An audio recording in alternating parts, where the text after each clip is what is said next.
Fortnite season is absolutely at. Ugh. Brother, ugh. I need to feel something. Harry, can you tell me something that'll piss me off? I mean, epic, bro. Like, guys have never fumbled this hard. And it's just cringe. How did this happen? How can a season like this even come close to one of the best seasons of all time when it has all this hate for it? Well, though you might not know it yet, you'll miss this Fortnite season soon. And I'll tell you why. Hello everyone, I'm Litzy, your favorite yappin' yapper. This is my review of Fortnite Chapter 5, Season 3, Wrecked, and why I think it's one of the best seasons of all time. So make sure to like and subscribe. We are so close to 1,000 subscribers and earning me a Fortnite creator code and possibly getting me monetized on YouTube. But with all that being said, let's get right into it.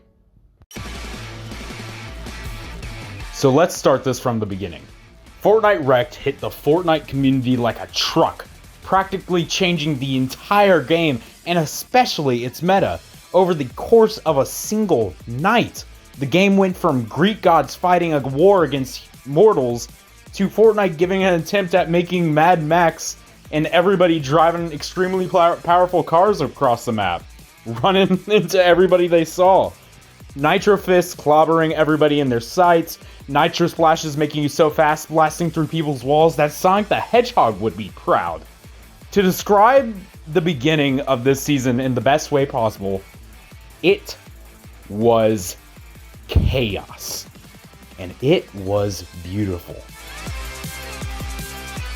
Now with a season that changes up the meta this drastically, it's obviously going to come with some backlash from the community.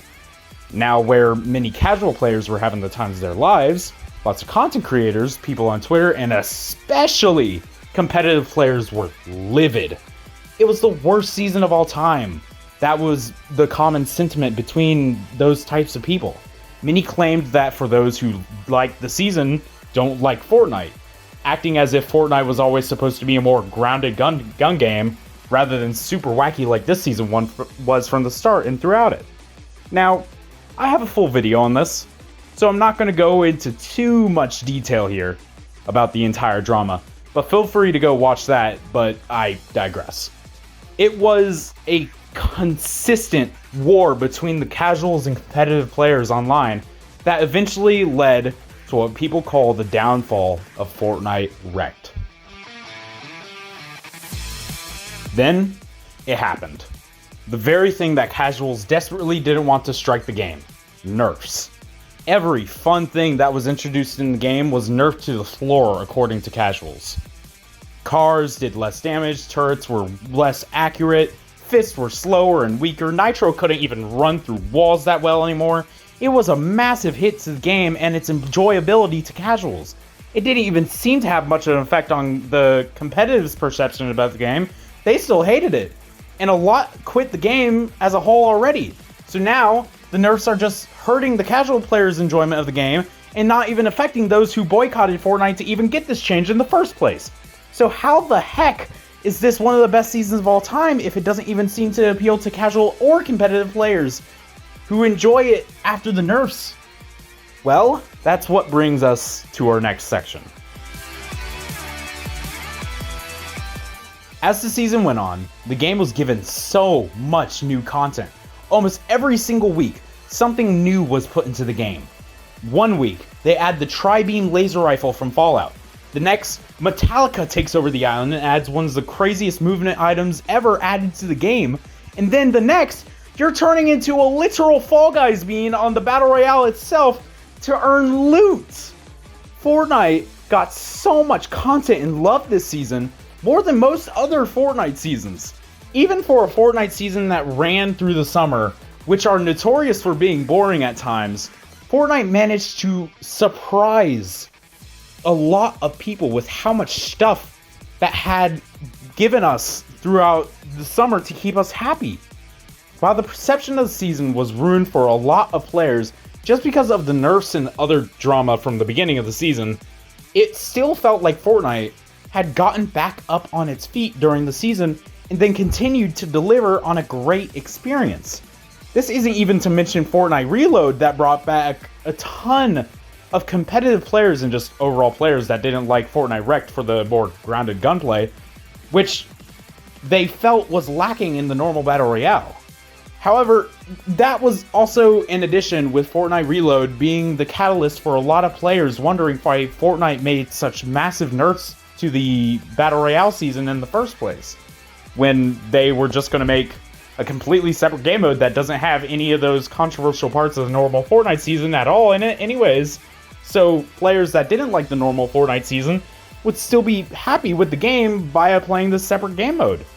Nobody really knows, but I managed to find enjoyment out of both game modes. Reload was agreeably more grounded with a completely new comeback mechanic, whereas Fortnite Wrecked was just pure, unadulterated chaos, and I loved it. But it wasn't even just the fun gameplay and content added to Fortnite Wrecked that made me love it so much. We also have Fortnite Wrecked has a really interesting storyline attached to it involving legacy character John Jones and his new accomplice, Hope, attempting to ward off the island's new tyrant threatening to refill his ship and wreak havoc onto the island and claim it as his own. His name was Megalodon. Megalodon drove his ship, the Leviathan, to the island along with the sandstorm that brought the desert here in the first place, summoned by whatever escaped Pandora's box the season prior. His ship crash landed onto the island where he set up shop and attempted to refill his ship. With the power of Nitro, he employs the help of Twitter's favorite girl who doesn't shower, the Mechanist, to help fuel his ship back up and take over the entire island. Throughout the course of the season, we help Jones and Hope uncover the mysteries of Megalodon and the source of his power. During this trip, Jones and Hope make a horrifying discovery when they uncovered a shadowed figure wandering the island, helping Megalodon refuel his Doomsday plans. This is the Wanderer, a being said to be so powerful that he could rip the island in two without breaking a sweat. Hope and Jones continue to try to stop Megalodon and his army of wastelanders when it is just too late. Doomsday had arrived. Redline Rig's Nitro pipeline was fully connected to Megalodon's ship. As the Nitro made its way through the pipeline into the ship, it began to fuel up, until something strange happened. The ship stopped getting pumped full of fuel as a face appeared in the hologram. The face is of the very one Megalodon trusted to bring the world to the end in the first place, the Wanderer. Suddenly, the entire pipeline started to blow up, as a domino effect of explosions raged through the pipeline, destroying everything in its path. It made it to Redline Rig, where it caused a titanic explosion. Once the dust settled, and all was done, Pandora's box rests below Redline Rig, revealing to Hope and Jones what the origin of Nitro was on the island. It was the very essence of the box that leaked onto the island in the first place. The Wanderer played Megalodon for a fool, using his creation to uncover the world's sacred MacGuffin. The Wanderer revealed his true identity. He was Victor Von Doom, aka Dr. Doom. As he opened Pandora's box and absorbed its power, he grew from a king to a god, and now is ready to create his perfect reality come Fortnite Chapter 5 Season 4, Absolute Doom. Not only did the story have an incredible lead up to the event, as well as great character dialogue, interactions, characterizations, and many more that we haven't seen from a Fortnite storyline in years, but it also had the mystery of a powerful being on the island that you just don't know who or what it could be, or what it wanted to do in the first place. This mystery and just this story in general that is going to be followed up on in the next season, Absolute Doom, is nothing short of incredible. So what do I rank Fortnite Wrecked? And why do I think it's one of the best seasons of all time? Well, I don't believe that the nerfs to the game were as bad as many people online claimed that they were.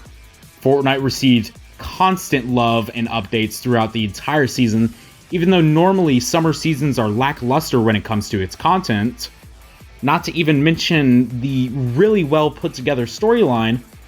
And throughout the entire season, I've had a blast using Nitro to run people down in a flash and dominate any lobby I'm in via meticulous use of all these unique weapons in the loot pool. Flying above players with my Nitro Fist and raining down crossbow shots and metal meteorites using Magneto's power is only one of the many examples I could think of. This season, to me at least, is what I believe every Fortnite season should really focus on. Just being fun. And being fun is exactly why I think this season is one of the best seasons of all time. Fortnite Chapter 5, Season 3, Wrecked, gets an incredible 9 out of 10 rating from me, making it my 4th favorite season of all time. And a season I'm sure a lot of Fortnite Wrecked's biggest haters will soon come to miss in the future. Thank you all so much for watching my random hyperfixated ramblings about a random Fortnite season. But we are so close to hitting 1,000 subscribers, so if you would like to help me out, please consider leaving a like and subscribe for more content in the future, and helping me reach my goal. It's free, and you could always unsubscribe later. Tell me your thoughts in the comments down below, and maybe I'll respond to you. But with all that being said, stay lit, and I'll see you later. Good night.